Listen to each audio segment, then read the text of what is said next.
जड़े दरदी मनीष समस्त दुख सुख सहित जड़ित गरीब छात्री छात्र छात्री मान शिक्षादान प्रदान कर निमापड़ा अंचल जड़े सुनामधन्य शिक्षाविद एवं रिजनल कॉलेज रो मैनेजिंग डायरेक्टर श्रीयुक्त श्रीकांत सामंतराय महोदय को अनुरोध करी आज श्रुतिचारण दिवस से श्रुतिचारण प्रदान करेंगे एवं एवं निकट दिल्ली भाई एकादश एठार उपस्थित समस्त गुरुजन मान नमस्कार। एक्चुअली निजक विश्वास भी कर पार्ली एवं दी तीन थर पचारि जे तुम जोटा कहच जे आमर से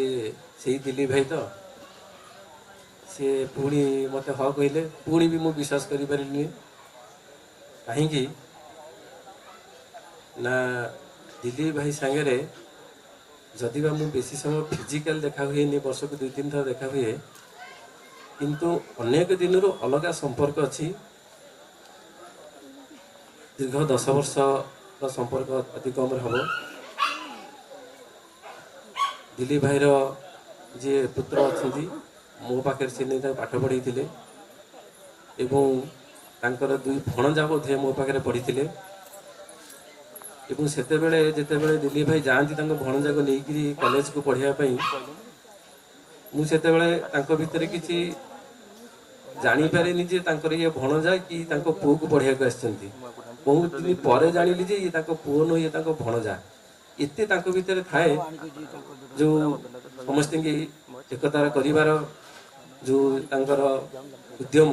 मुझे देखी एवं कहवाक कष्ट लगुच कारण प्रकृति संगे कम दिन मिसे कि जी समय मिसे से एत आपणार करनी कम समय भितर कहीं सी जानती जे किए कौन बा के दिन संपर्क क्या सागर अच्छी जी समय से मिसती से अति निजर भाव नहीं काम करती यही किछि दिन तले डिसेम्बर 1 तारिख आमर गोटे बाली कपिलेश्वर ठाकुर पाखे व्यवस्था थिला ठाकुर प्रसाद सेवन सिठी आमे सकाळु निमापड़ा बाहरिलु मु गाड़ी रे दिल्ली भाई थिले मु थिली प्रसन्न भाईना थिले रफ भाईना थिले आमे 4 जण निमापड़ा बाहरिलु डिसेम्बर 1 तारिख रे बहुत कथा बार्ता हेकि बाट जाके जाइथिलु बालिक ऑफिस रे पहुंचिलु एवं सिठी जो रोषेईवासर व्यवस्था